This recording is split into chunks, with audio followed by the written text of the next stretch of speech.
Basta driver, sweet lover, ika nga nila.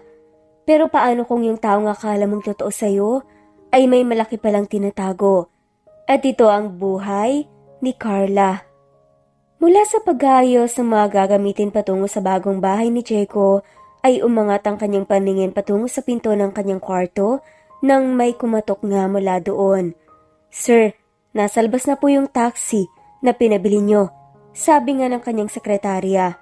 Tumango si Diego, sinukbit ang malaking bag sa kanyang balikat. Inaamin niyang masaya siya sa piniling desisyon. Paglabas niya ng bahay, ay nakita niya mula doon ang isang taxi.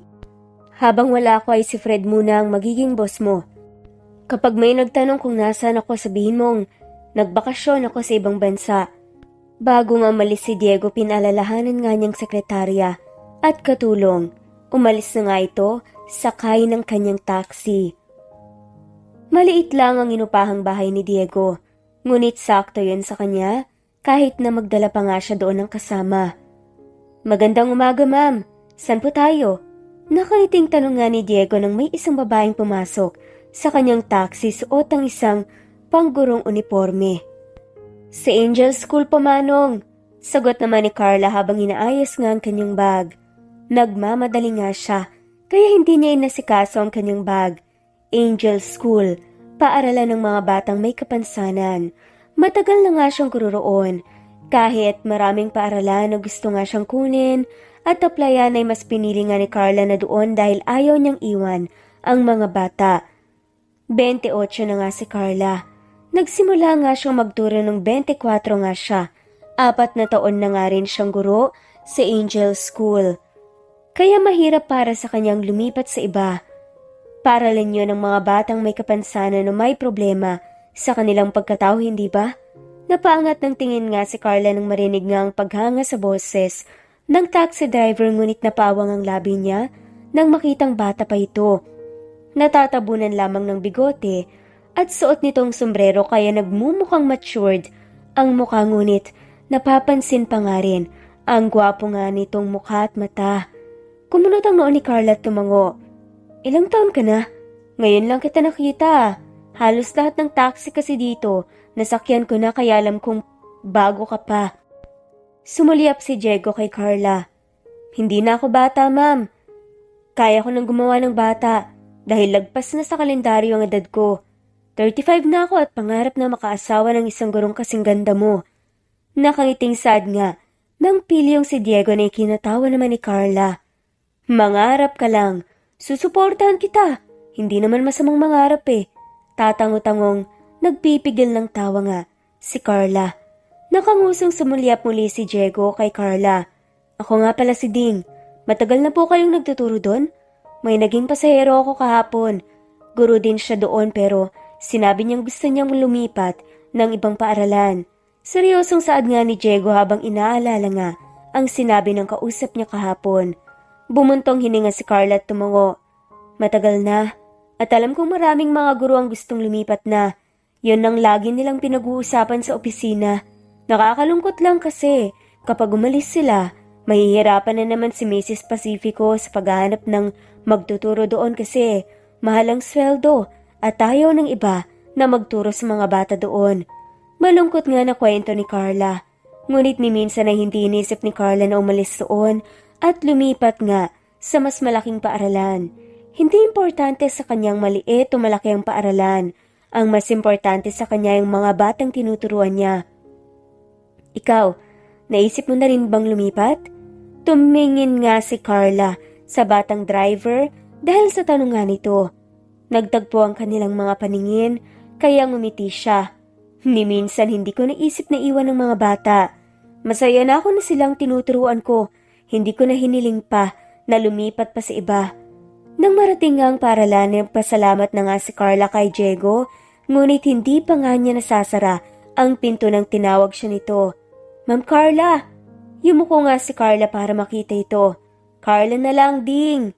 Natatawang tugon nga ni Carla na kinatango nga nito. "Anong oras ang labas mo?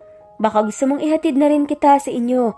Walang hiyang kinuha nga ni Diego ang papel sa gilid niya at binigay kay Carla, na inabot naman nito kaagad. Text sa tawagan mo lang ako. Dadating ako agad. Pwede mo akong maging personal driver. Ngumiti na nga lamang si Carla at nagpaalam na nga sa binata.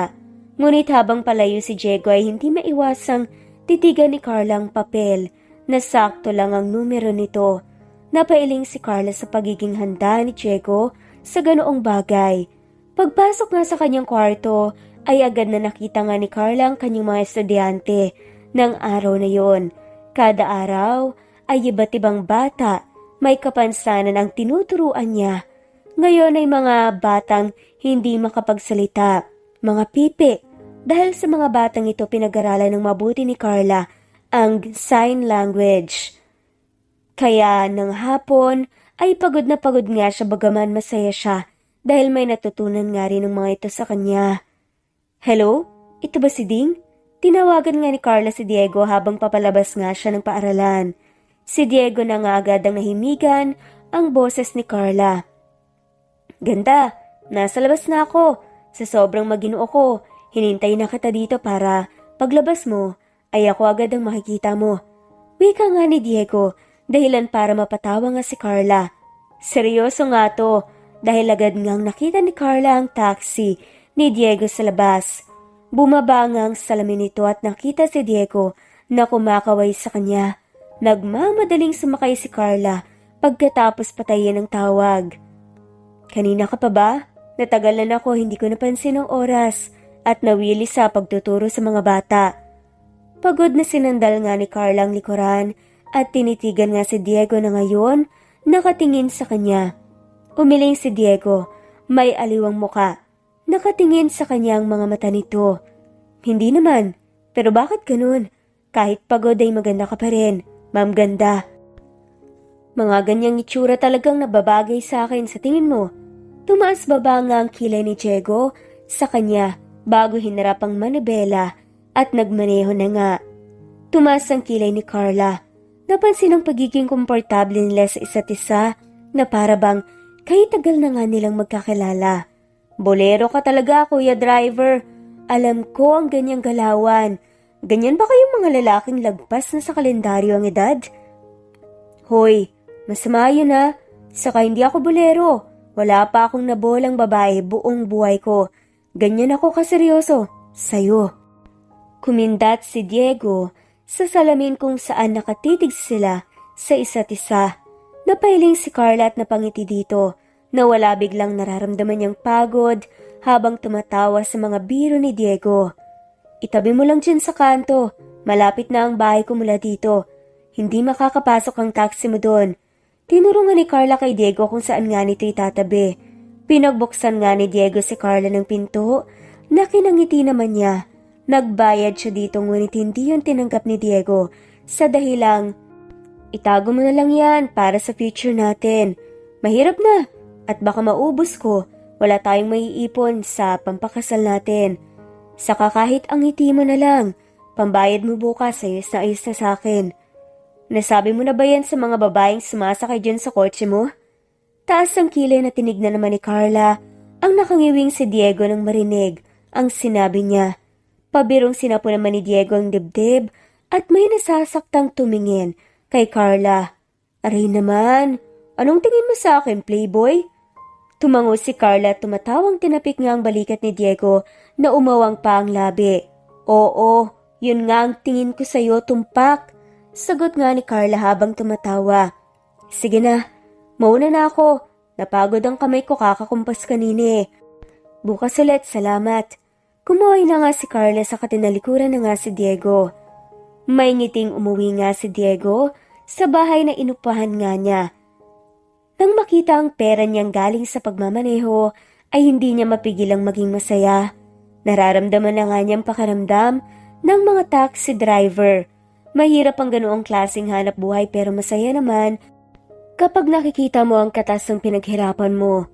Nang tumunog ang cellphone ni Diego, agad nga niya itong sinagot nang makita ang pangalan ng kanyang pinsan. Kumunot ang noon niya dahil minsan lang talaga itong tumatawag. Mas gusto nitong guluhin ang araw ni Diego kaysang tawagan lang siya. Ang paborito kong pinsan. Masayang wika nga nito na kinasamangan ng mukha ni Diego. Tigilan mo ko, Michael. Anong kailangan mo? Seryosong tanong nga ni Diego. Kamusta ang buhay mo dyan? Nakakayanan mo naman ba? Desisyon mo yan ha. Panindigan mo. Natatawang saad nga nito sa kanya. Ayos lang, masaya. Mas gusto ko dito dahil wala ka. Naalala nga ni Diego si Carla na siyang unang nakaagaw ng pansin niya simula nang magtrabaho nga siya bilang taxi driver. Kung pwede lang na dito na lang ako. Mas gugustuhin ko pa.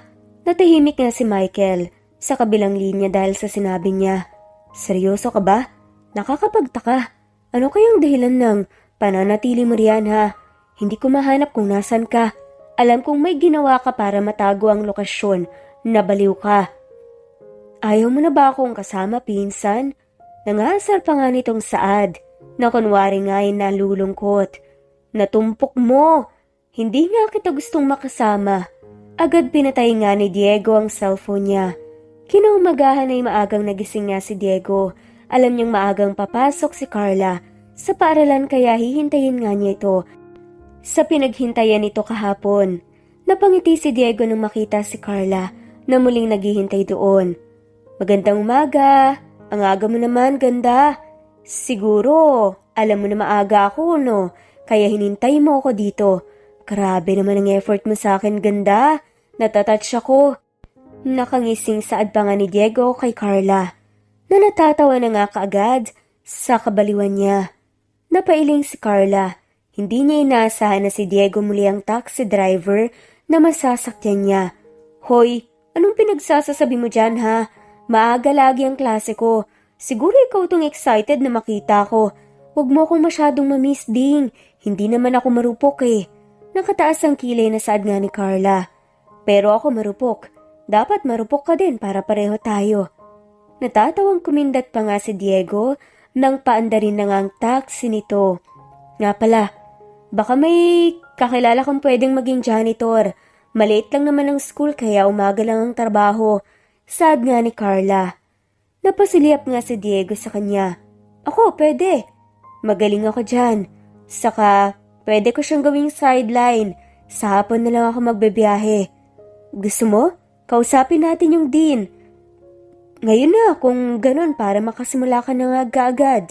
Sabi pa nga ni Carla. Napangiti dahil nga sa pagiging masipag ni Diego. Mabuti na lang at bago lumipat nga si Diego, nagpaturo nga siya ng mga gawaing yun. Kailangan din niyang kumita ng pera, lalo na at lahat ng maiipon niya dito ay ibibigay niya sa charity niya. Kaya niyang magbigay doon lalo na at mayaman naman siya. Ngunit nais niyang paghirapan din ito, kumayod tulad ng isang simpleng tao lamang. Araw-araw na kitang makikita. Masayang turan pa nga ni Diego kay Carla. Napatawa nga si Carla. Bakit pakaramdam ko? Ako ang dahilan kaya mo tinanggap ang trabaho ha. Tumango nga si Diego. Tama. Mabuti at natumbok mo. Sinabi ko na kasi ang pangarap ko sa'yo. Dapat matupad yun. Natigilan nga si Carla. Napailing na nga lamang ito. Sabay nga silang bumaba ni Diego sa kotse. Pagpasok pa lang sa gate, ay napapatingin na nga ang iilang guro na naglalakad sa hallway. Hindi maiwasang mapanguso ni Carla. Dahil kahit nakasombrero nga at may bigote si Diego ay marami pa rin ang napapatingin dito. Pamilyar sa akin ng lalaki. Mukhang siyang poging taxi driver na sinakyan ko noong isang araw ah. Rinig nga nila ni Carla at Diego ang sinabi niya ng isang guro. Bakit magkasama sila ni Carla? Magkasintahan ba sila? Tanong naman ng isa pa na hindi nila pinansin. Sikat na! Pangasar pa nga ni Carla, ngunit sa loob-loob niya naiinis nga sa mga naririnig. Tinignan nga siya ni Diego na nanunuya ang tingin. Halos itapon tuloy ni Carla kay Diego ang bag na hawak. Pasalamat lamang ito at nasa hallway sila at maraming nakatingin. Ganun talagang mga pogi. Kaya dapat mo na akong ligawan, Ma'am Carla. Baka maunahan ka nila, sige ka. Gustong gusto talaga ni Diego na inaasar si Carla dahil hindi ito madaling mapikon. Hayaan mo na, hindi mo naman sila papansinin dahil patay na patay ka sa akin. Sagot naman ni Carla na may nakapaskil ng ngisi sa mga labi. Hindi na hinintay pa ni Carla na makapagsalita si Diego na una na nga siyang naglakad dito patungo sa Dean's office ng paaralan. "Dean, may gusto po sanang tumanggap ng trabaho bilang janitor. Ito po si Ding." Tinuro nga ni Carla si Diego matapos paupuin nga ito sa upong nasa harap nga ni Dean. Tinignan naman ito ni Kevin, ang Dean ng Angels. "Hindi na kami nagpapasa ng kahit anong requirements dito. Pipirma ka lang ng kontrata at gawin ang trabaho mo. Maliwanag ba yon?" Sumulyap nga si Kevin kay Carla na ngayon nakatitig nga kay Diego. "Teka, anong relasyon yung dalawa?" Hindi mapigilan nga ni Kevin ang magtanong. Kumunot ang noo nga ni Diego. Napaawang naman ang labi ni Carla hanggang sa mapailing siya. "Wala kaming relasyon ni Ding." Pabirong sinapo nga ni Diego ang dibdib habang nakatingin kay Carla. "Hindi ka ba naawa sa akin, ganda? Lagi mo na lang ako sinasaktan." Hindi mapigilang mahampas ni Carla ang binata. Nahihiyang sinulyapan naman niya si Kevin na kunot ang noo sa kanila. Sinamaan nga ng tingin ni Carla si Diego. "Hoy, manahimik ka nga dyan. Sipahin kita palabas mamaya eh." "Ngayon na ba po ako pipirma?" Tanong pa nga ni Diego.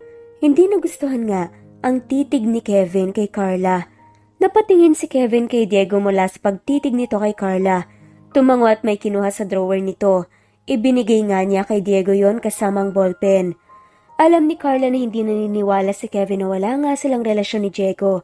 Pala desisyon din kasi ito minsan. Akala ay laging tama. Kaya hinayaan na nga lamang ni Carla na isipin ito na may relasyon sila ni Diego. Lalo na't tinatamad din naman siya na magpaliwanag pa. "Pwede ka nang magumpisa kung ayos sa'yo ang sahod na nakalagay dyan. Nabasa mo naman, hindi ba?" Tumango si Diego sa sinabi ni Kevin. Kung ang isang katauhan ni Diego ang tatanungin, ay maliit ang sahod na yan para sa mga janitor. Dahil sa kumpanya niya, ang sahod ng mga guro ay pareho sa sahod ng janitor ni Diego doon.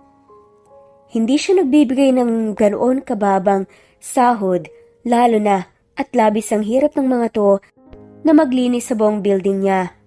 "Malaking bagay na yan para sa akin." Tatango-tangong saad na nga lamang ni Diego.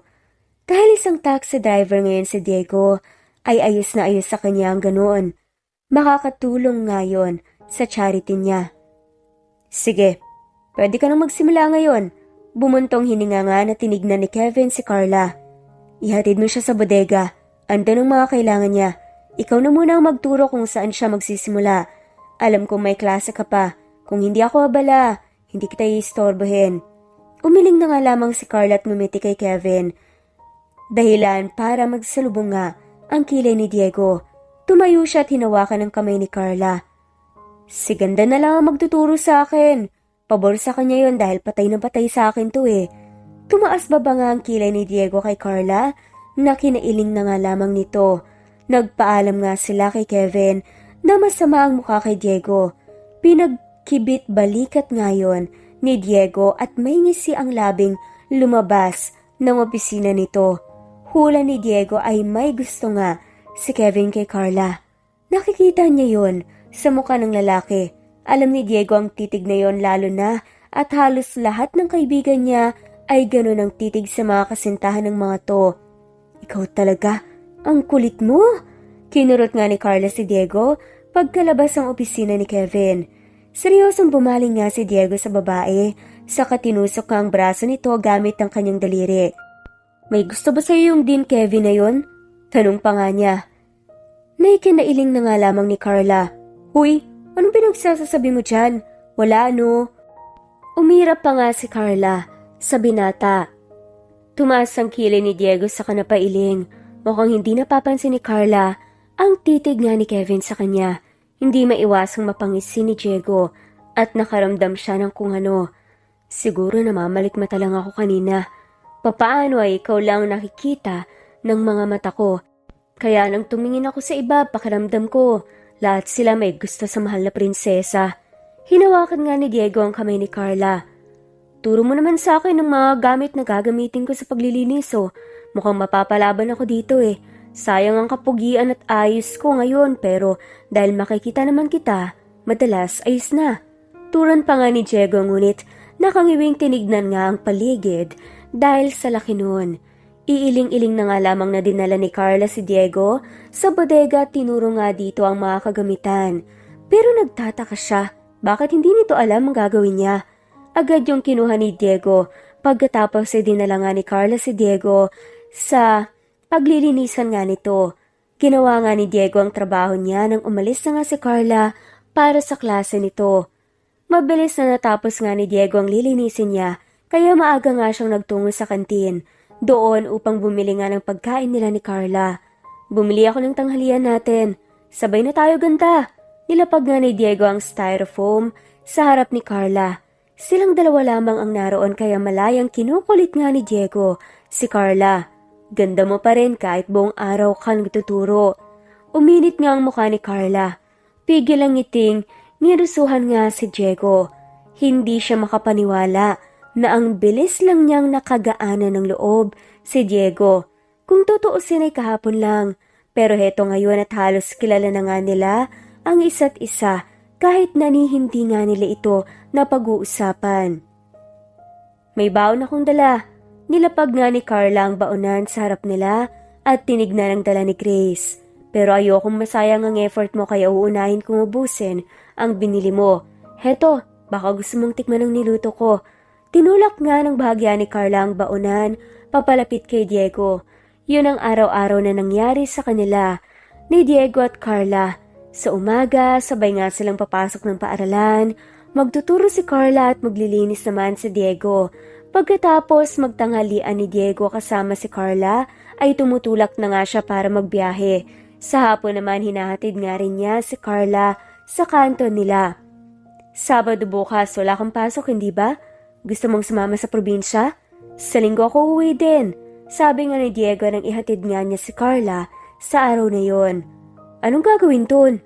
May tutulugan naman tayo kung sakali ah. Tumango nga si Diego. Sige. Basta, wag lang ako mapapahamak doon. Dahil umanda ka talaga sa akin ding pag nagkataon. Dagdag pa nga ni Carla. Siyempre, may tutulugan. Yayayain ba kita kung wala? Parang baliw to. Tawag ko mamaya, baka mamiss mo ang boses ko. Nakangusong hinawakan nga ni Diego ang pisngi ni Carla, saka ito pinisil. Ayoko, ang kulit-kulit mo kaya, mas babae ka pa nga sa akin eh. Tinabig niya ang kamay ni Diego palayo sa pisngi niya. Sige na, alis na, kumain ka, ang payat mo eh, para bang walang pagkain sa inyo. Umirap nga si Carla, saka siya tumalikod ngunit hinawakan nga ni Diego ang kamay niya at hinila siya palapit sa katawan nito. Asan ang kiss ko? Parang batang sad nga ni Diego. Natatawa namang sinapo niya ang mukha ni Diego saka ito tinulak palayo. Ayan, dyan ka mag-kiss sa pader, baliw. Tumatawang tumakbo nga si Carla palayo kay Diego. Walang nagawa si Diego kundi ang bumalik sa kanyang kotse at umuwi na nga lamang. Hanggang sa pagluto ng kanyang pagkain, nakanguso nga na parang bata ang lalaki. Hindi siya makapaniwala na magiging ganun siya kapag kasama si Carla. Sa pagkakaalala niya ay hindi naman siya ganun bago niya makilala si Carla. Si Carla ay hindi maiwasang kiligin din habang inaalala ang nangyari kanina. Nakangiting inayos nga niyang dadalhin niya bukas. Mami, kailan ka po babalik? Hindi ka po magtatagal doon? Tanong nga ni Charlotte, ang 5 taong anak nga ni Carla. 23 taong gulang nga si Carla nang mabuntis nga siya ng kanyang ex-boyfriend na kalaunan ay pinagpalit nga siya sa kanyang matalik na kaibigan. Hinawakan nga ni Carla ang kamay ni Charlotte. Marahan itong pinaupo sa kanyang hita.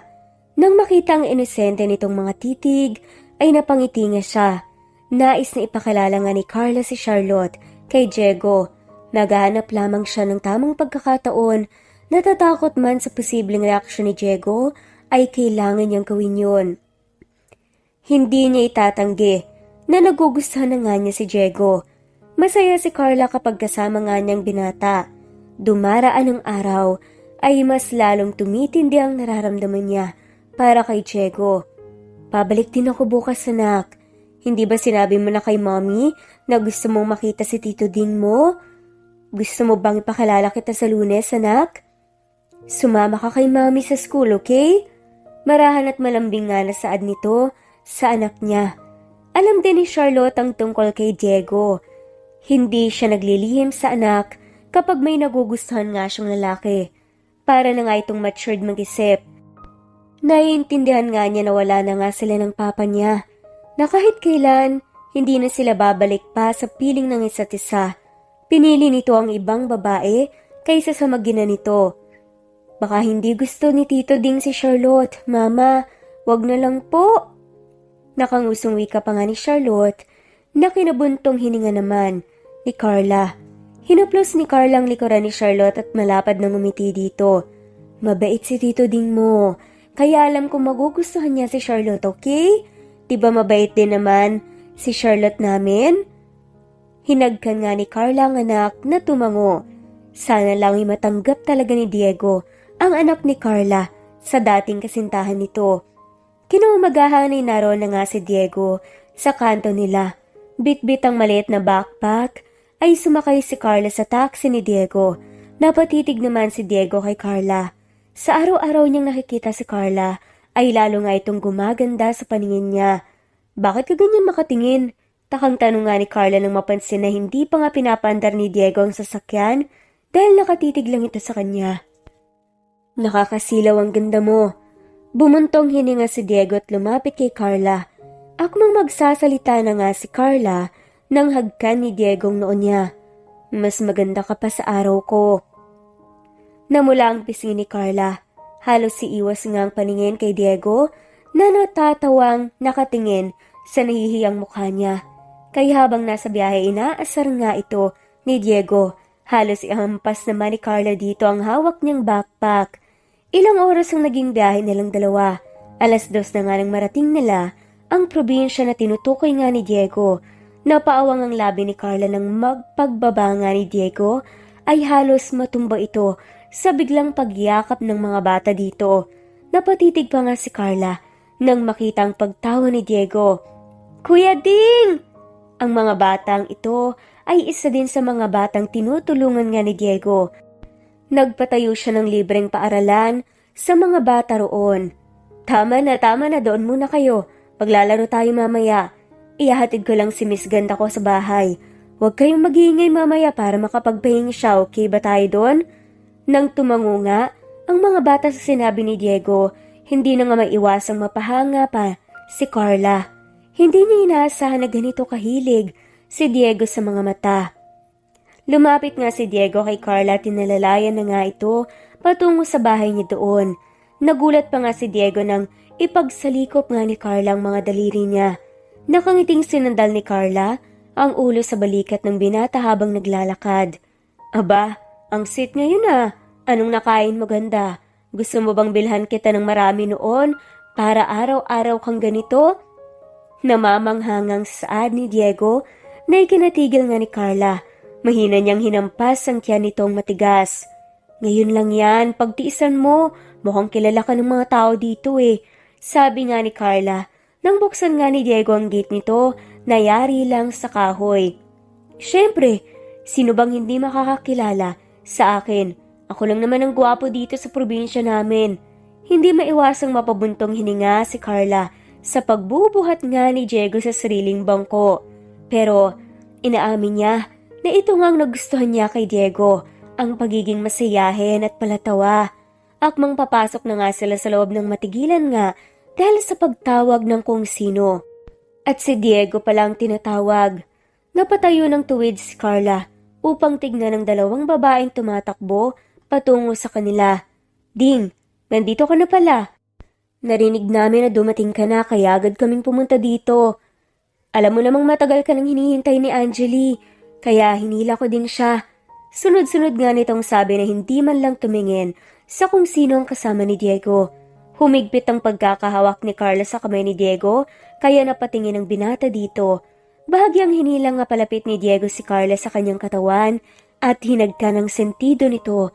Nakita ni Carla ang panlalaki ng mga mata ng dalawang babae nang makita nga siya at ang ginawa ni Diego sa kanya. Salamat sa pagpunta, Angeli. Pero pwedeng mamaya na tayo mag-usap? Magpapahinga muna sana kami, napagod lang sa biyahe. Nakangiting sabi nga ni Diego na kinatango na nga lamang ng dalawa. Hindi inaalis ni Carla ang paningin sa dalawa, kaya nang hilahin nga siya ni Diego papasok. Nakita niya ang paghalplos ni Linlin sa likuran ni Angeline na para bang pinapatahan ito. Huy, may gusto ba sa'yo yun? Mapait na tanong nga ni Carla.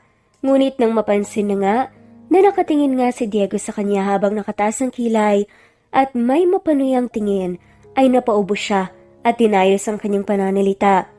Ang ibig kong sabihin, kung may gusto ba sa'yo si Angeli? Napapansin ko lang kasi yung titig niya sa'yo eh. Tsaka yung inakto niya kanina. Umaling si Diego kay Carla. Hinuli nga niya ang paningin ni Carla ngunit pilit nga nitong iniiwas yun sa kanya. Yun ang sinabi niya sa akin noon.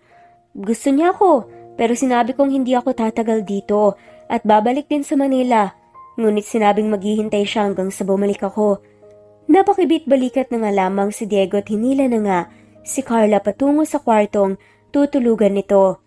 Dito ang kwarto mo. Nasa harap lang naman ang kwarto ko kaya kung gusto mong tumabi sa akin, puntahan mo lang ako sa kwarto. Hindi ko naman nilak ang pinto kaya madali mo lang mabubuksan. Teka, anong sinabi mo sa kanya? Hindi mo naman siguro hinayaan na umasa siya sa'yo, no?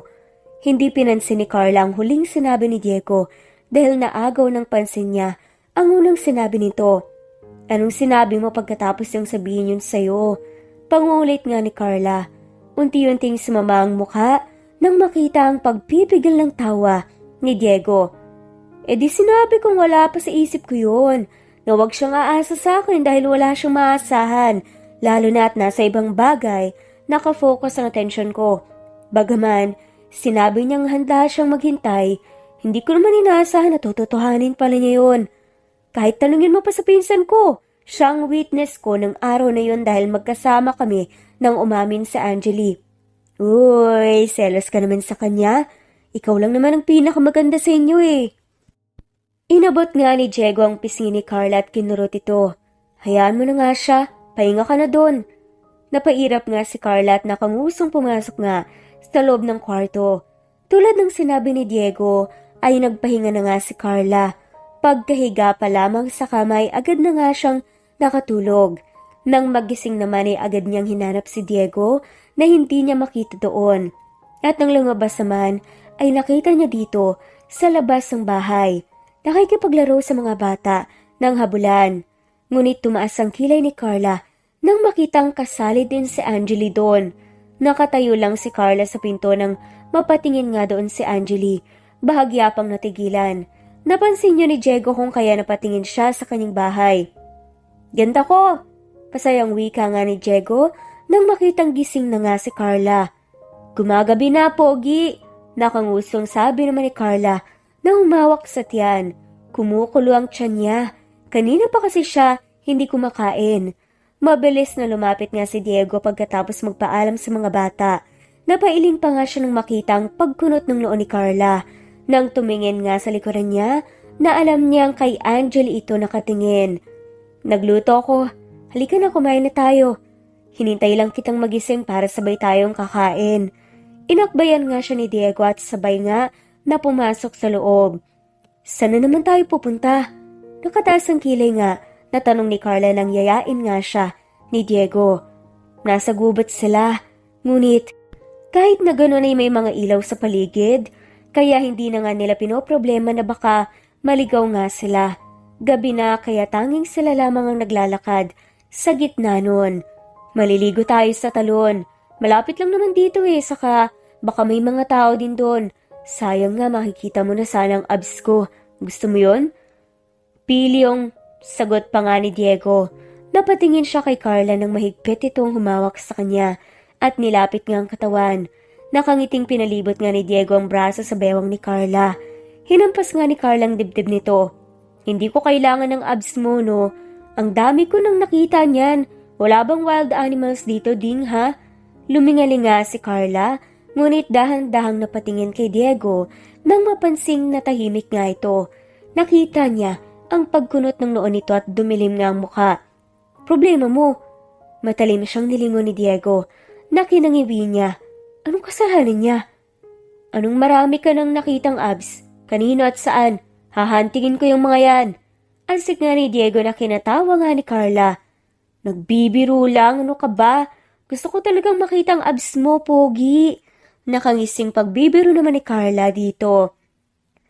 Ngunit hanggang sa marating nga nila, ang talon ay masama pa rin ang mukha ni Diego.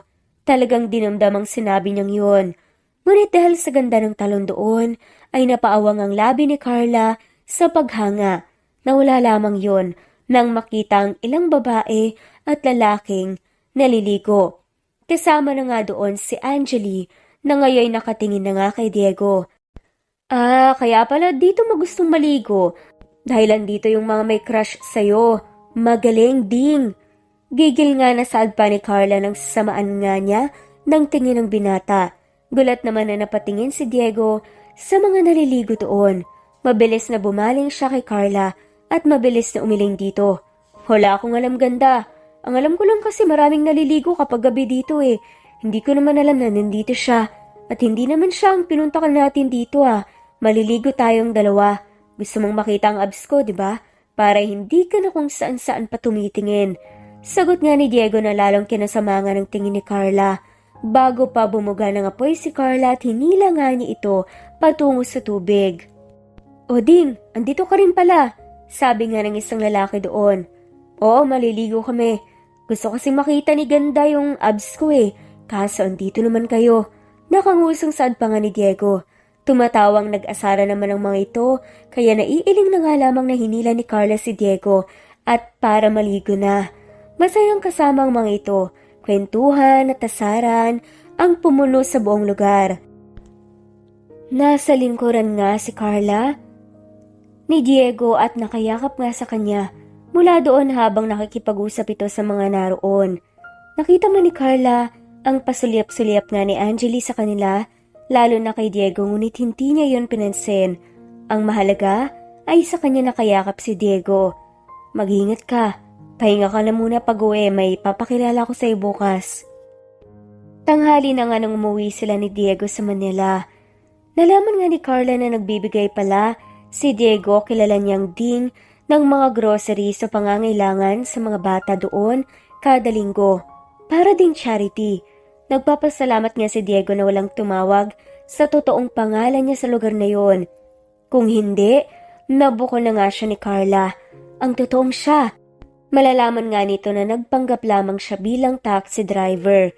Kinaumagahan ay masayang nagayas nga si Diego. Sa inaakala na ipakikilala na nga siya ni Carla sa mga magulang nito. Hindi mawala ang ngiti niya hanggang sa hinihintay nga niya ito sa kanto. Nagawa pa nga niyang i-text ang kaibigan para sabihin yon ang pinakamagandang umaga niya. Dahil nga sa pagiging busy sa kanyang cellphone, ay hindi napansin ni Diego ang pagsakay ni Carla kasama ang isang batang babae. Ding! Tawag nga ni Carla kaya gulat nga siyang napatingin dito. Napangiti nga siya nang makitang magandang mukha ni Carla. Ngunit nang bumaba nga ang paningin nito, unti-unting nawala yon. Isang batang babae ang nakita niya. Sa hula niya ay nasa 5 taong gulang nga ito. Kumaway si Charlotte kay Diego habang nakangiti. Hello po, Tita Ding! Ako po si Charlotte, 5 na po ko. Pinakita nga nito ang mga daliri nito sa kanya. Hindi agad makapagsalita si Diego.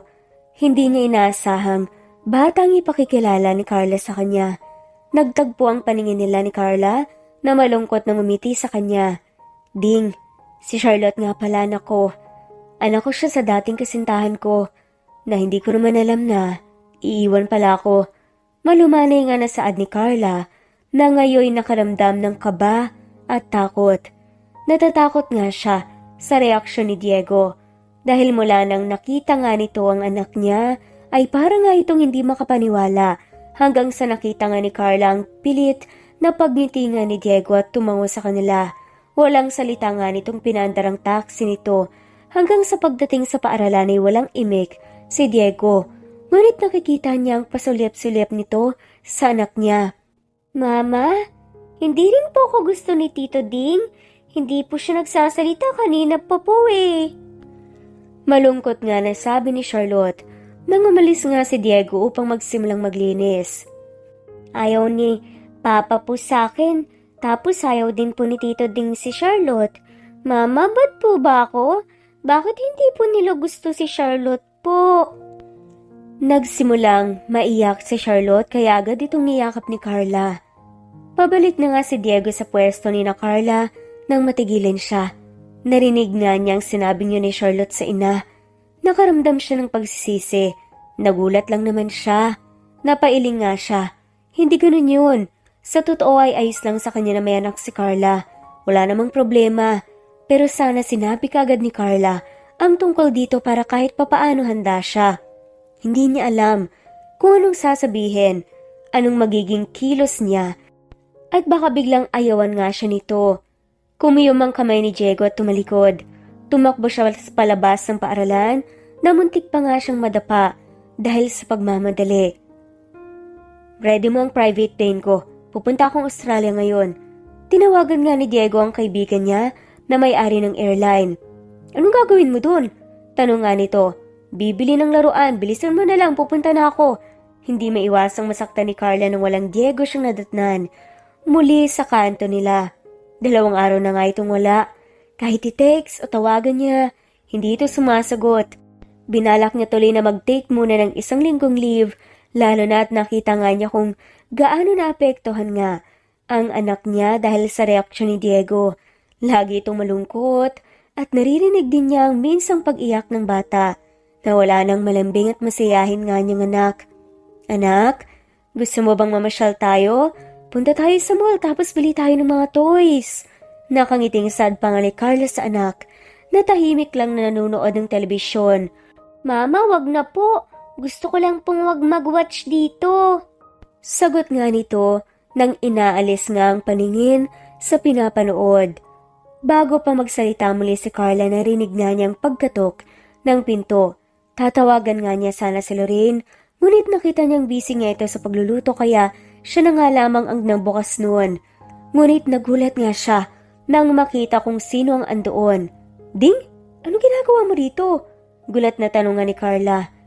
Dahil malapit lang ang sala sa pinto nila, narinig yun ni Charlotte kaya natigilan nga ito at napatingin sa pinto. Bumuntong hininga naman si Diego habang nakatingin kay Carla. Napansin din niya si Charlotte sa sala. Akma niya itong ngingitian nung tumayo nga ito at naglakad patungo sa kwarto nito. Ganda, mamaya na tayo mag-usap pwede.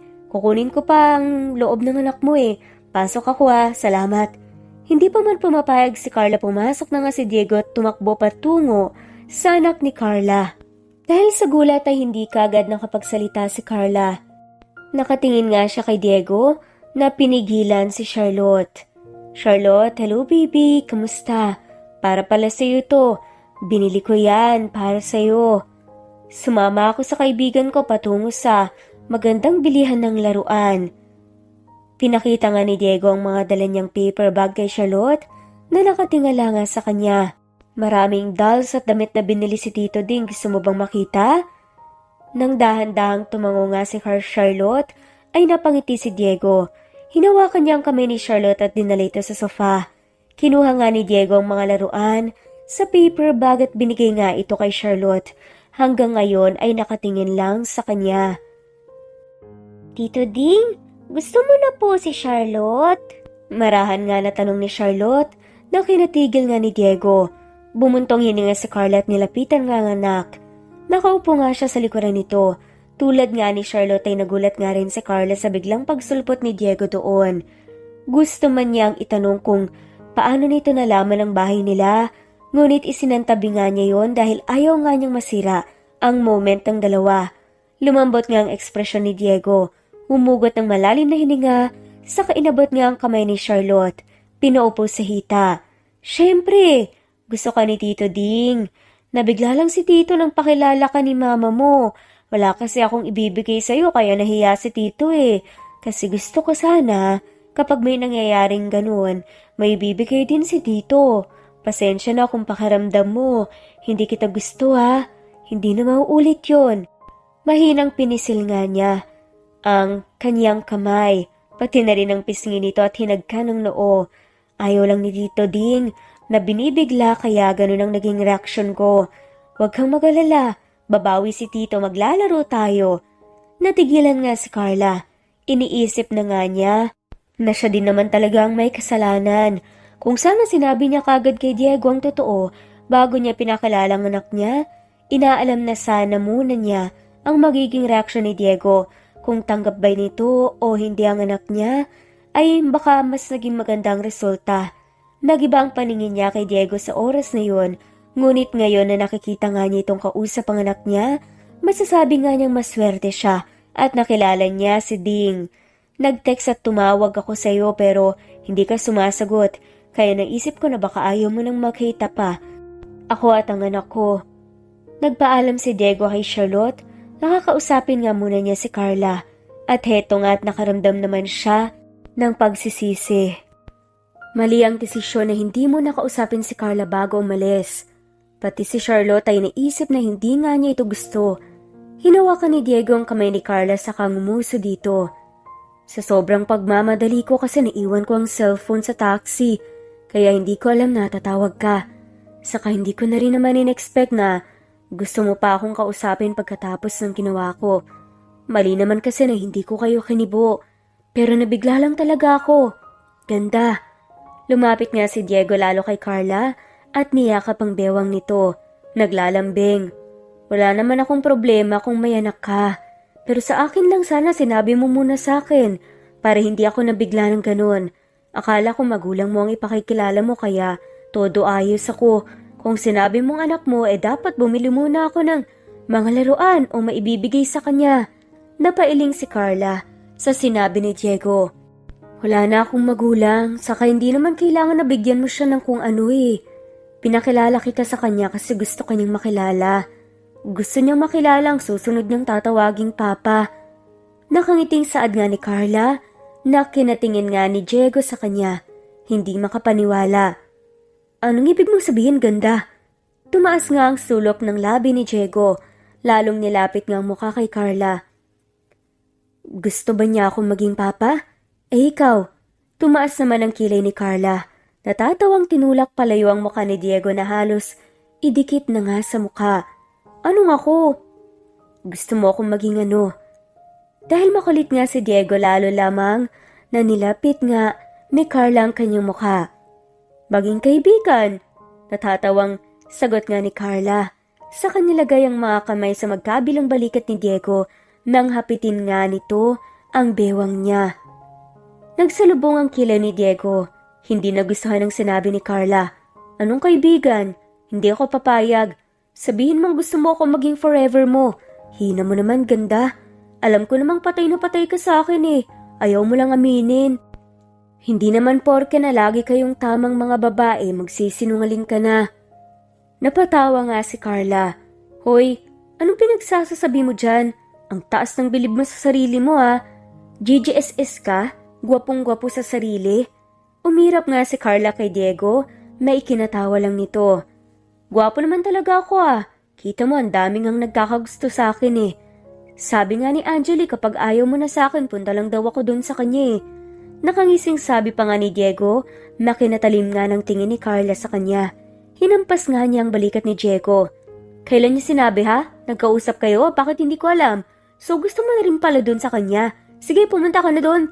Hindi naman pipilitin kung mas gusto mo nung unggoy kaysa sa Diyosa eh. Marami namang sigurong pogi dyan na tanggap ako. Sa kanila na lang ako.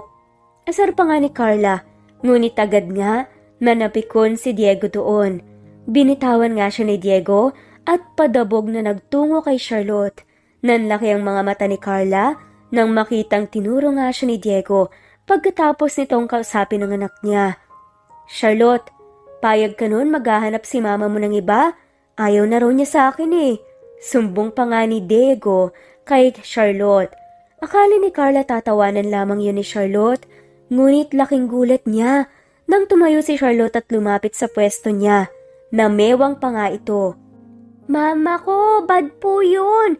Huwag ka na po maghanap pa ng iba, mama ko, kasi andyan naman na po si Tito Ding eh. Dapat gusto mo rin siya, mama ko, kasi gusto po siya ni Charlotte. Seryosong sabi pa nga ni Charlotte kay Carla. Nabigla si Diego kahit si Carla ay nagulat nga sa sinabi ng anak.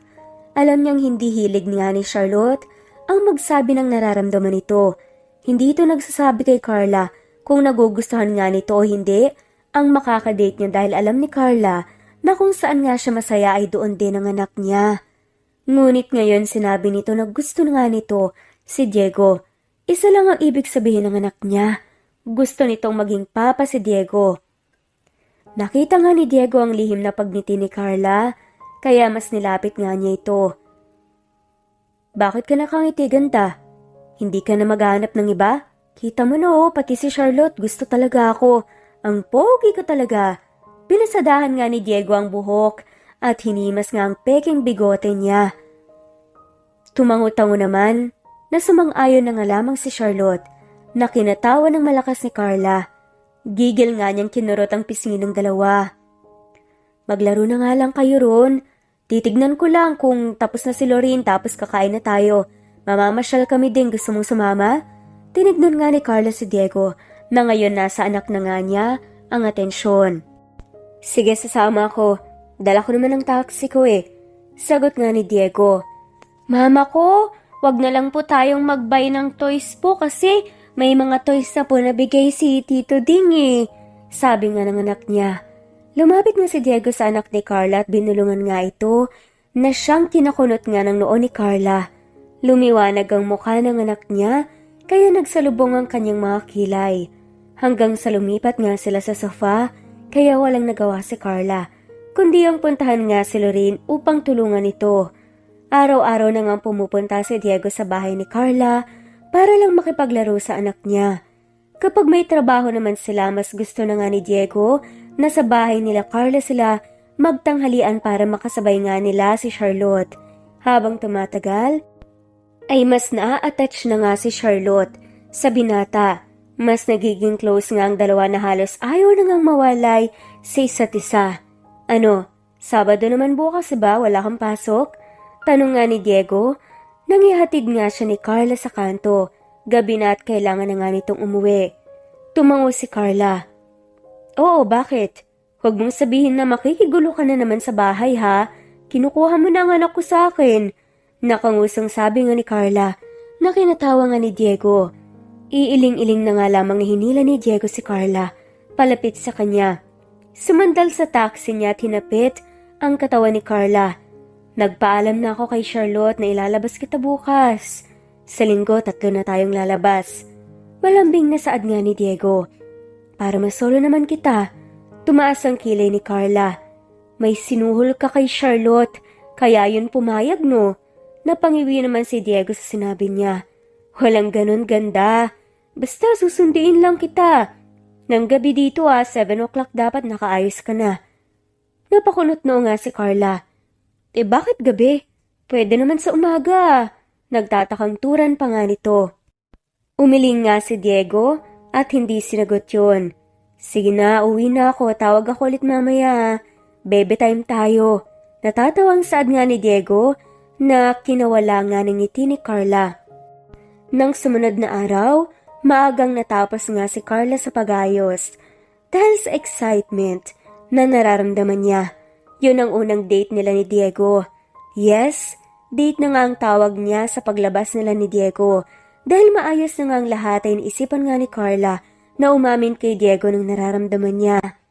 Mama ko, kapag nagtanong po sa'yo si Papa Ding, say yes po mama ko ha. Niyakap nga ni Charlotte ang ina habang hinihintay nila sa kanto si Diego. Si Diego ang nagturo nga kay Charlotte na tawagin siya ng ganon. Makapal ang mukha nun, kaya kinuha nga ang loob ng anak niya para matawag siyang ganon ni Charlotte. Pero ayos lang naman kay Carla. Ngunit sa kabila na natatakot nga siya. Paano kung hindi naman pala si Diego ang para sa kanya? Paano kung maghanap ng ibang babae si Diego kasi may anak na siya? Hindi maiwasang isipin niya ni Carla gabi-gabi. Mga posibilidad na pwedeng mangyari isang araw. Anong ibig mong sabihin, anak? Kapag ba tinanong ako ni Papa Ding mo na kung pwede akong tumalon sa tulay, mag-yes lang ako? Anak, ayaw mo ba na kay mama kasi may papa ka na? Drama pa nga niya sa anak na lalong humigpit nga ang yakap sa kanya. Mama ko, hindi po ganun. Hindi magtatanong ng ganun si Papa Ding ko po. Love. Hindi natuloy nga ni Charlotte ang sasabihin ng may bumusina nga. Dumating na nga si Diego kaya bumuntong hininga si Carla dahil sa kaba. "Hello, pretty Charlotte. Gusto mong sumama? Nak?" Kahit nga si Diego ay anak na nga rin ng tawag kay Charlotte na ikinangiti nga lamang ni Carla. Hindi niya inaasahan na aabot nga sila ng ganun. Umiling si Charlotte at tumawak na nga lamang sa kamay ni Lorraine. "Hindi, Papa Ding. Date kayo ni Mama ko. Bukas, special naman po tayo, di ba? Wait ko na lang po bukas. Happy lang dapat kayo ni Mama, Papa. Saka di ba sabi mo, you will make my mama say yes po?" Sabi pa nga nito. Nihaya na nga nito si Lorraine na umalis pagkatapos noon. Dinala nga ni Diego si Carla sa isang beach resort.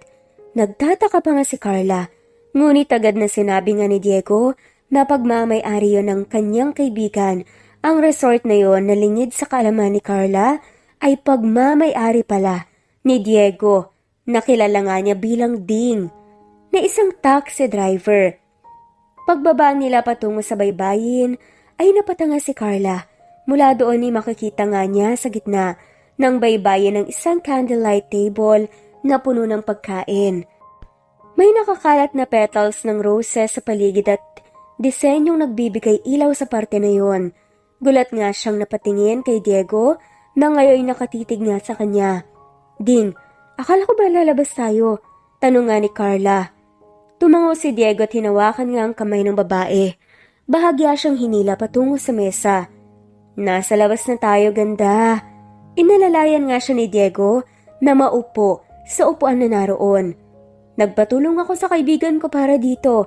Kaninang umaga ko lang ginawa ang lahat ng to. Kaya sana nagustuhan mo. Grabeng effort ko dito, ganda. Dapat talaga mag-yes ka mamaya." Nakangusong wika pa nga ni Diego na kinataas nga ng kilay ni Carla.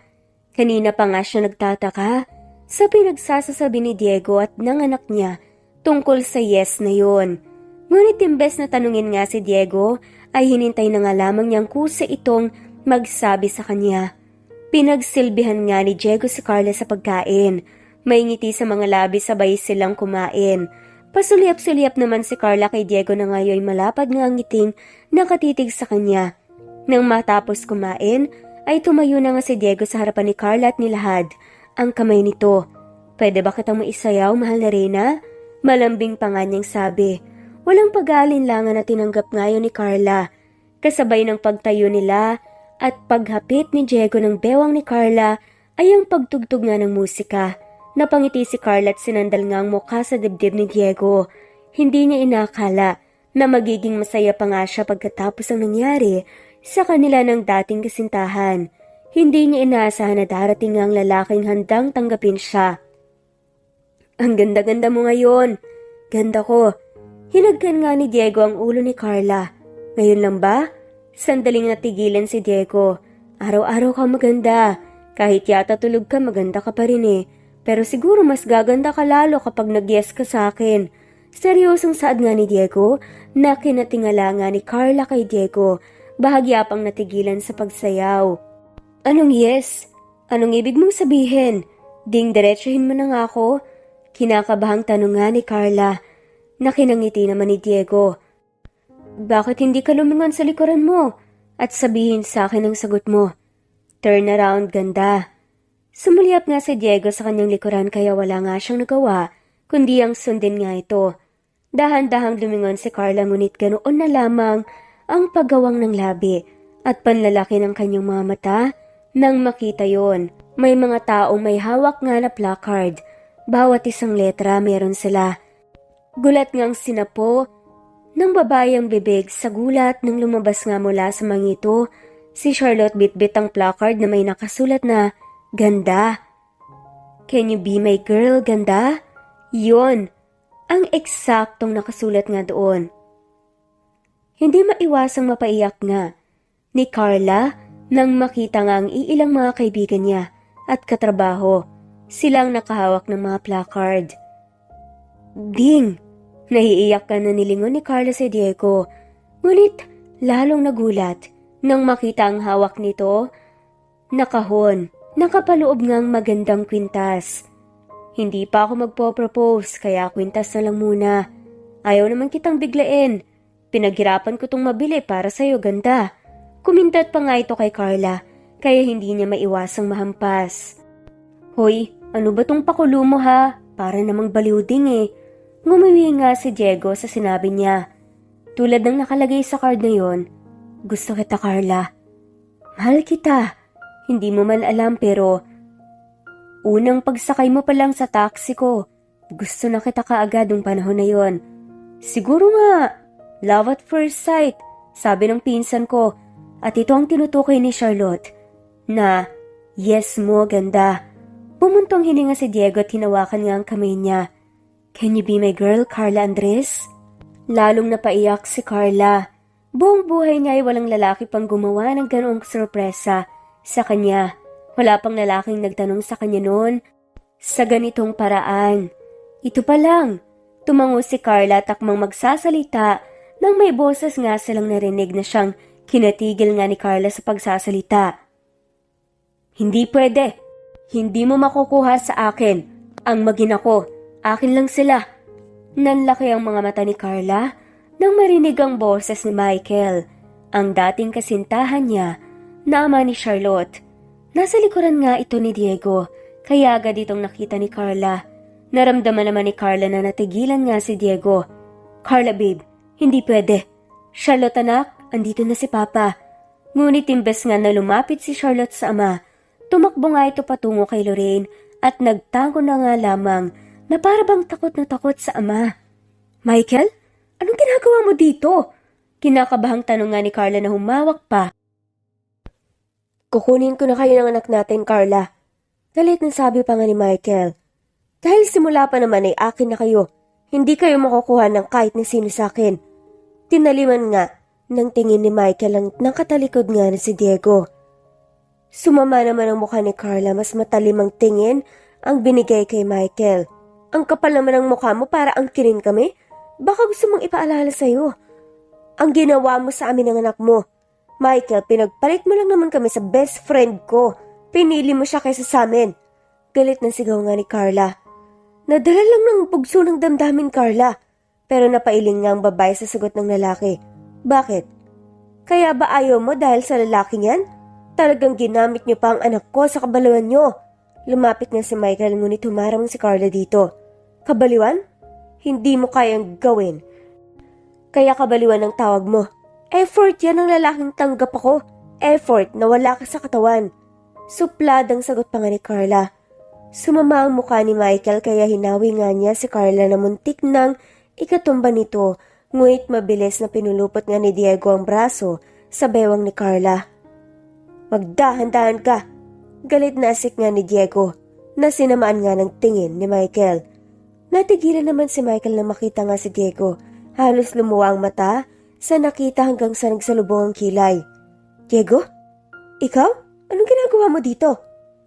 Palipat-lipat ang tingin ni Michael sa kanilang dalawa ni Carla at Diego. Nagtatakang napatingin si Carla kay Diego na kilala niya bilang Ding. At binalik kay Michael. Diego? Ding ang pangalan niya. Ding? Hindi. Natahimik nga si Michael nang samaan nga siya ng tingin ni Diego. Tumahimik ka, Michael. Nilingon nga ni Diego si Carla at mataman nga siyang tinitigan. Si Michael ang ama ni Charlotte? Malamig na tanong nga ni Diego. Nakaramdam naman ng kaba si Carla ngunit tumango. Mariin na ipinikit ni Diego ang mga mata. Kumuyom nga ang kamay na tumango-tango. Kaya pala may hawig si Charlotte sa kanya. Hindi ko napansin nung una. Pagak nga na tumawa si Diego na kinatigil nga ni Carla at Michael. Bakit Ding? Bakit kilala mo ba si Michael? Anong meron? Kunot noong nilingon nga ni Michael si Carla. Pinsan ko si Diego. Kung naalala mo ang sinabi ko noon ng pinsan ko may-ari ng Angel School, si Diego ang tinutukoy ko. Napamulagat nga si Carla. Nakita pa nga niyang mariin na pagkuyom ng kamay ni Diego. Manahimik ka na Michael, kung gusto mo pang manatili ng ganyang itsura mo. Sabi nga ni Diego na kinailing nga ni Michael. Ngunit parang walang narinig si Carla. Mas lalong nalito ang sinabi. Lumapit nga siya kay Michael at hinawakan ang braso nito. Diretsahin mo na nga ako? Sino ba talaga siya? Anong ibig mong sabihin na may-ari ng Angel School? taxi driver siya. Nainis nga na sigaw ni Carla. Kinakabahan man sa maaaring malaman, nagpatuloy pa rin siya. Taxi driver? Si Diego Montecillo? Isa sa batang bilyonaryo sa bansa nating, Carla. Tinignan nga ni Michael si Diego. Akala ko ba gusto mo lang mamuhay ng simple? At bakit taxi driver ka na? Tanong nga ni Michael sa pinsan. Nanghihinang binitawan nga ni Carla si Michael at halos manghina na nga ang tuhod sa kanyang nalaman. Isang bilyonaryo si Ding, o mas kilala bilang Diego Montecillo, ang taxi driver, isa palang bilyonaryo. Sinubukang hawakan nga ni Diego si Carla ngunit agad nga itong umiwas sa kanya. Iiling-iling nga na lumayo. Puno ng luha ang kanyang mga mata habang nakatingin kay Diego. Diego Montecillo? Ding? Taxi driver? To billionaire? Pagak na tumawa nga si Carla. Niloko mo ko. Kami! Umiiyak nga. Nasabi ni Carl habang humahakbang palayo. May takot na nakikita nga sa mukha ni Diego habang nakatingin kay Carla. Ang mga tao roon ay nakatingin lang din sa kanila. Carla, please. Pakinggan mo ko. Ano pang pakikinggan ko, Diego? Pagkatapos ng nalaman ko, sinong tanga maniniwala sa'yo? Akala ko ba? Iba ka. Na hindi ka katulad ng iba pero tulad niyang pinsan mo, pareho lang kayong manloloko. Sigaw nga ni Carla na kinasamangan ng mukha ni Diego. Hindi matanggap ang sinabi niya. Huwag mo kaming kikumpara dahil magkaiba kami. Dahil hindi ako maghahanap ng ibang babae at iwan ka. Ibang klaseng panloloko ang ginawa niya. Napakamot nga si Michael sa sinabi ni Diego at akmang aalma nang sumagot ang galit na si Carla. Pero niloko mo pa rin ako. Magkadugo nga kayo. Tumalikod si Carla at tumakbo na nga patungo sa kanyang anak. Kinuha nga niya si Charlotte kay Lorraine at saka sila sabay na umalis. Puno man ng luha, ay bumalik sila ni Carla sa bahay nila. Sinarado ang buong bahay at nagkulong ng kwarto. Umiyak nga na yumakap si Charlotte kay Lorraine. Sa banda ni Diego ay halos itapon niya ang table sa mukha ni Michael. Halos sundan na nga niya si Carla ngunit pinigilan siya ni Michael at sinabing palamigin muna ang ulo ni Carla dahil wala itong kinakausap na tao. Kapag galit ito, nakikita naman ni Michael kung paano masaktan ng pinsan niya. Hindi niya inakala na makikilala nga ni Diego si Carla, ang ina ng kanyang anak. Bumuntong hininga siya ng maalala nga ang nangyari, ang ginawa niya sa mag-ina. Nagpadala siya sa tukso sa best friend ni Carla. Pinili niya ito dahil akala niya mahal siya nito, ngunit nagkamali siya. Ilang buwan din silang magkasama ng babae, nalaman niyang may kinikita pala itong lalaki at ginagamit lang siya. Sa huli ay sumama din ito sa lalaki kaya naiwan siyang nagsisisi at mag-isa. Nang bumalik siya, akala niya tatangkapin pa rin siya ni Carla dahil may anak sila bagaman dahil sa nasaksihan niya kanina, masasabi niyang maayos na sana ang lagay ng mga ito kung siya'y dumating. Si Diego na yan, ang pinsan niyang walang maipipintas. Walang naging kasintahan dahil nakafocus ang atensyon sa kumpanya, maging maayos ang buhay ng mag-ina niya kay Diego. Lumabas ka, hindi kita kailangan dito. Sigaw nga ni Diego nang pumasok nga sa loob ng opisina si Michael. 2 linggo din na hindi nagpapakita si Michael sa kanya na pinagpasalamat nga niya dahil talagang babasagin niya talaga ang mukha nito pag nagkataon. Hindi pinsan, mas kailangan mo ko ngayon. Pasasalamatan mo rin ako mamaya. Makikita mong baliw ka. Tinapon nga ni Michael ang paper bag sa mesa ni Diego na kinasama ng tingin nito. Ngunit ngumisi lamang si Michael sa kanya. Suotin mo yan mamayang 8:00. Pumunta ka sa Fuentes Restaurant, malapit sa Angel School. Gusto kong makita ng anak ko. Pasalamat ka at pumayag akong magkita kayo ng maganda kong anak. Hindi kasama ang nanay niya mamaya, kaya huwag kang maarte para mabae. Umirap nga si Michael at lumabas na nga ng opisina ni Diego. Nasa elevator na nga siya nang tawagan niya si Lorraine. Papa, ano pong sabi niya? Pumayag po ba si Papa Ding? Excited na tanong nga ni Charlotte pagkatapos nga nito. Tumawag. Napanguso si Michael sa tinawag ni Charlotte sa pinsan. Kahit sabihin niyang Diego ang pangalan ng pinsan, gusto nyo itong tawagin siyang Papa. Hindi ko alam anak pero siguradong pupunta yun dahil love ka nun eh. Si mama mo, napapayag mo na ba? Tanong nga niya sa anak dahilan para mapahagikgik ito. Opo, Papa. Sabi ko sa kanya date tayong 3 doon tapos libre mo po. Pumayag naman po siya kasi pinilit ko po siya. Napangiti na nga lamang si Michael nang marinig nga ang pagtawa ng anak niya. Sa totoo ay plano nga ni Charlotte ang date na yon ni Carla at Diego. Nagpatulong ito sa kanya na agad naman siyang pumayag. Naramdaman din ni Michael na talagang wala na nga siyang nararamdaman para kay Carla. Ang importante lang sa kanya sa oras na yun ay bumawi sa anak niya. Pero magde-date din kayo ni Papa mo, di ba? Saan mo gusto, Charlotte, na pumunta? Gusto mo bang pumunta sa lolo at lola mo?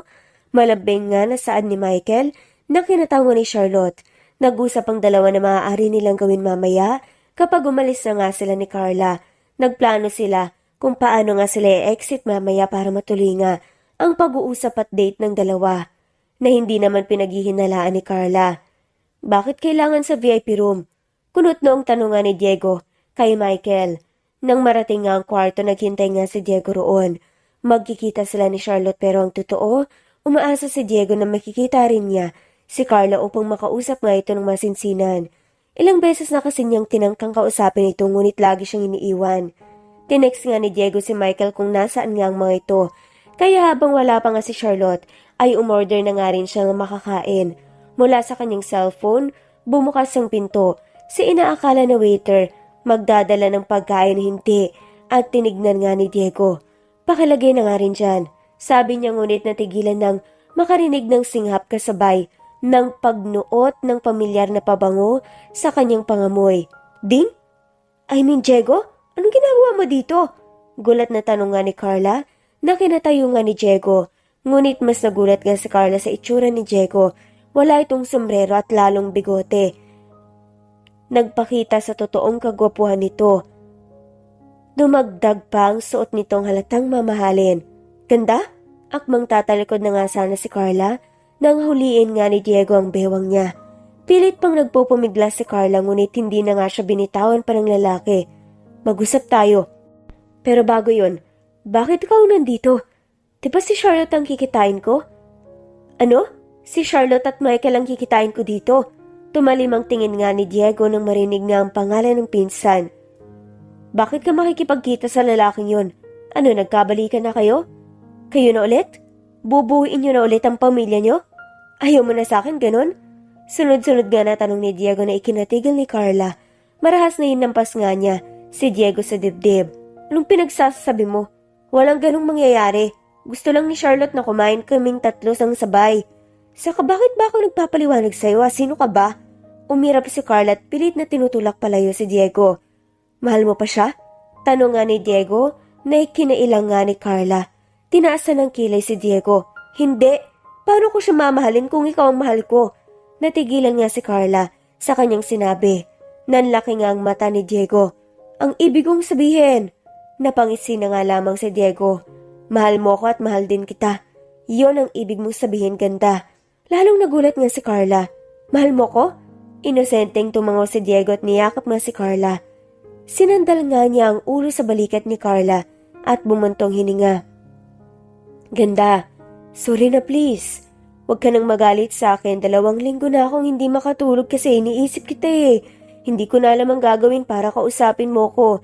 Balik na tayo sa dati, ganda.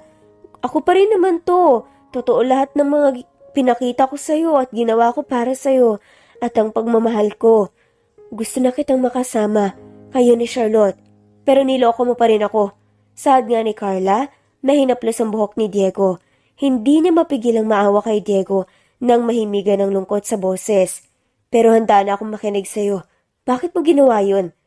Bago inalis si Diego ang ulo sa balikat ni Carla, dinampian niya ng halik ang leeg ni Carla na kinaigtad nito. Hinila ni Diego si Carla patungo sa sofa at doon masinsinang nag-usap. Nung una, gusto ko lang naman talagang maranasan na mamuhay ng simple at tahimik. Kaya naman masada ako ng taxi. Walang media sa paligid ko at malaya kong naigagalaw ang sarili ko nang walang nakatingin sa mga kilos ko. Pero kasi ganda, ikaw yung sumakay sa taxi ko eh. Naakit ako sa ganda mo. Inakit mo ko no. Alam mo yung reaksyon ko Natulala pa ako sandali sa ganda mo. Tulad nito. Pinakita nga ni Diego ang naging reaksyon niya kay Carla. Nang oras na nakita niya ito, pigil naman na tawang yumuko si Carla upang pigilan ng malakas sa pagtawa. Hindi ko na naisip na bilyonaryo ako, ganda. Sasabihin ko din naman sana nung una. Napunta ko doon sa bahay niyo para dalhin ang mga pinamili ko para kay Charlotte, kaso nawala sa isip ko. Nang oras na sasabihin ko naman sa'yo, yung huling date natin, dumating naman si Michael. Pinigilan ko siya kasi gusto ko sanang sa akin mo malaman kaysa sa iba, pero gago talaga yun eh. Kaya sorry na, ganda, bati mo na ako. Hindi maiwasang mapabuntong hininga ni Carla. Sa totoo ay kinausap rin naman siya ni Michael at pinaintindi sa kanyang lahat, kaya naliliwanagan na nga siya. Basta, huwag mo nang uulitin na maglihim sa akin ng ganun. Ayoko nang niloloko ka, Diego. Kaya kung uulitin mo, sabihin mo agad ng masipa kita at masapak ng malakas. Kahit mahal kita, kaya kong alisin ka sa buhay ko, naming mag-ina. Hindi ako nagbibiro. Nakita nga ni Carla ang pagngiti ni Diego, kaya tinaliman niya ito ng tingin. Tinaas ni Diego ang kanang kamay na ani mo nangangako nga sa kanya. Hindi na po mauulit, ganda. Mahal na mahal kita. Ayaw kitang lokohin. Hindi kaagad nakapagsalita si Carla, ngunit ngumiti at hinilig ang katawan kay Diego. Mahal na mahal din kita, Diego. At sa tanong mo noong huling date natin, yes ang sagot ko. Sa kahit tanong mo, yes ang magiging sagot ko. Bumaba nga ang mukha ni Diego kasabay ng pagtingala ni Carla, kaya sabay nga silang nagulat nang magdamping ang labi nila sa isa't isa. Imbes na lumayo ay pinaikot nga ni Carla ang braso sa leeg ni Diego at siyang unang gumawa ng hakbang upang mapalalim nga ang halik nila. Lahat yes? Kapag maniyaya kitang magpakasal, yes din ang sagot mo? Tumigil nga si Diego upang sabihin yon, kaya nagulat nga si Carla na natigilan din. Diego, wag kang ganyan. Hindi makapaniwalang sabi nga ni Carla na kinatawa ni Diego. Wag mo akong niloloko ng ganyan, nasisipain kita. Nilabas ni Diego ang kahon sa kanyang bulsa na laging daladala niya kung saan man siya magpunta, dahil nagbabaka sakaling magkikita sila ni Carla at makakapag-usap, patatawarin siya. Iniisip nga rin niyang baka patawarin siya nito at yayaing magpakasal. Napatingin nga doon si Carla at gulat na napatakip ng bibig nang makitang pagbukas nga ni Diego ng kahon at doon nakapaloob ang isang magandang singsing na minsan na nga niyang nakikita sa pelikula. Nilabas na nga rin ni Diego ang kwintas na ibibigay niya sana sa huling date nila kung pumayag man na maging kasintahan niya si Carla, ngunit umeksena ang walang yang pinsan. Sabay kong binili ang dalawa. Sabay ko rin isusuot sa'yo, ganda. Kung papayag kang maging akin hanggang huling hininga. Binitawan nga ni Diego si Carla at lumuhod nga sa harap nito. Kinuha ang singsing mula sa kahon at hinawakan ang kamay ni Carla. Carla, ganda, Andres. Will you be my wife? Will you marry me? Emosyonal nga na tanong ni Diego na kinaiyak nga ni Carla ng malakas. Tumango-tango nga siya tulad ng ginawa niya ng huling date nila. Ngunit sisiguraduhin ni Carla na sa puntong yun malalaman nga nito ang sagot sa tanong niya. Suminghot si Carla. Yes, of course, Diego. Mahirap ka man o mayaman, taxi driver o bilyonaryo, wala akong pakialam. Basta mahal kita at gusto kitang makasama hanggang sa pagtanda ko. Mahal na mahal kita, Diego Montecillo o Ding Monty. Ngumiti nga si Diego at pinasok ang singsing sa palasingsingan ni Carla. Pati nga ang kwintas sinuot niya. Mahal na mahal din kita. Ganda ko, ikaw lang sapat na. Sinapo nga ni Diego ang mukha ni Carla at hinagka nito ng puno ng pagmamahal. Sa oras na yon, pinaramdam nila ang kanilang pagmamahal sa isa't isa. Sabay na binoon sa alaala ang mga masamang nangyari sa kanilang dalawa at inisip ang magiging kahihinatnan ng kanilang kinabukasan. Pagkatapos nga nun, hindi na nga rin sila nagsayang pa ng oras o panahon dahil after months, kinasal na nga rin sila at namuhay nga sila ng masaya kasamang anak na si Charlotte. At makalipas ang ilang taon, nalaman din nila na nagdadalang tao na nga rin si Carla sa magiging baby boy nila. Namuhay na nga sila ng tahimik at masaya at puno ng pagmamahal. Sentro ang Diyos sa kanilang pamilya. At dito na nga po nagtatapos ang kwentong pagmamahalan nina Diego Oding at Carla. Maraming salamat po sa lahat ng mga walang sawang sumusubaybay at shout out po sa mga sumusunod. Neva Fajardo, Nesbeth Tanaban, Presbyteros Rose, Gloria Escobar, Anita Hernando, Gloria Sanchez, Chisa Dehino, Geraldine De Jesus, Ostonalito, Nesbeth Tanaban, Vanessa, Chu, at shoutout na rin po sa lahat ng mga walang sawang sumusubaybay. Maraming salamat po at muli. Ito ang Amazing Stories. Thanks for listening and